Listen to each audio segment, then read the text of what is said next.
Hey guys, what is up? So on August 20th, 2019, we had some pretty big news drop that has made some people really mad, and everybody's pointing fingers everywhere at both companies that are part of the problem.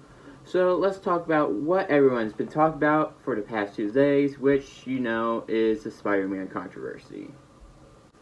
Well, as you all probably know by now, Sony and Disney just cannot work out a deal for Spider-Man because pretty much Disney's being greedy, you could say. Some people would argue Sony's not giving in, but it's Disney pretty much. Anyways, Disney came in with first offer was 50-50, which means they would take a 50% split on the box office, but Sony refused because Disney already gets all the profits from all the merchandise and all that. So why would Sony give up their main share of the money for a character they own? Anyways, Sony came back with a 70-30 deal, which Disney declined. So the real question is, who should we be pointing our fingers at? Well, in my preference, we should be pointing it more at Disney, just because Sony did offer a 70-30 counter offer, which was a pretty good counter offer from Sony, which, in my personal preference, Disney should have accepted. But Disney's greedy, as we all know.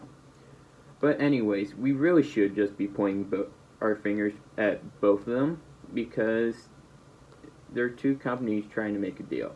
They need to work together and keep counteracting and find a middle ground where they can agree on which is a good deal for both of them. They really just need to try and make everybody happy on both sides. And trust me, I understand both sides of the story from Disney and Sony, as Disney has a bunch of characters anyways, especially since they just acquired Fox, so they have a bunch more characters, even more added on than they even had before. So Disney sees that they don't really need Spider-Man as much, and Sony sees Spider-Man as easily the most recognizable character in Marvel history, as everybody really does too, because it's easily probably the most popular. I'm not even going to try to argue against it. Now, there's a reason that they tried to make 3 trilogies off the Spider-Man franchise, and that is because it's a really popular character. Now, at this point, we really don't know what's going on between the deal with Disney and Sony. I think right now it's stalled, but I think they're also trying to discuss the deal. But the problem is, we just don't know what's going on and what it is if it does happen. If I had my preference on a deal, though, it would be a 70-30 split with Sony and Disney, with Sony now gets 5% of the merchandise as well, because you're making a ton of money off that merchandise.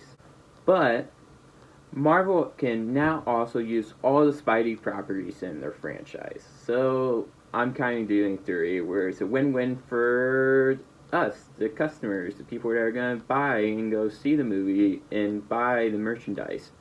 So it's really just promoting to us, which is kind of personal preference, I would say. But I also say this because if Marvel were to put these characters, the characters from Spideyverse, into the MCU, they probably would find a way to fit it into the MCU, because it's Marvel, they always do.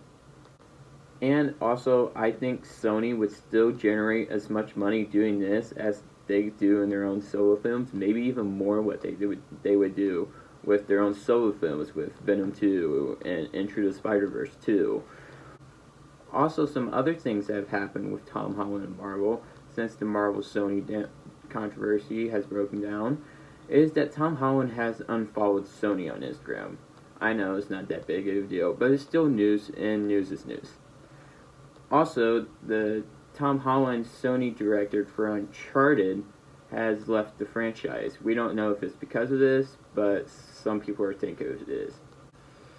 And for the last thing for today, this is what Stan Lee's daughter, Joan Lee, had to say about Marvel and Disney. And she said she is on the side for Sony on this whole thing. But that's because Marvel and Disney really did not treat Stan very well at all, and that they need to be checked and balanced. She also added that no one from Marvel or Disney even reached out to her after her father's passing away. I know I'm a Marvel and Disney fan, but that's kind of crappy of them. Like, big time crappy. Also, I will leave links down in the description if you guys want to go read more about this yourself and get more detail of what's going on. Alright, so of course, drop a suggestion in the comments for a YouTube video I can make. And maybe one day I'll choose your comment and make a YouTube video off of it. And of course, your comment will be featured on the video. Thanks for watching.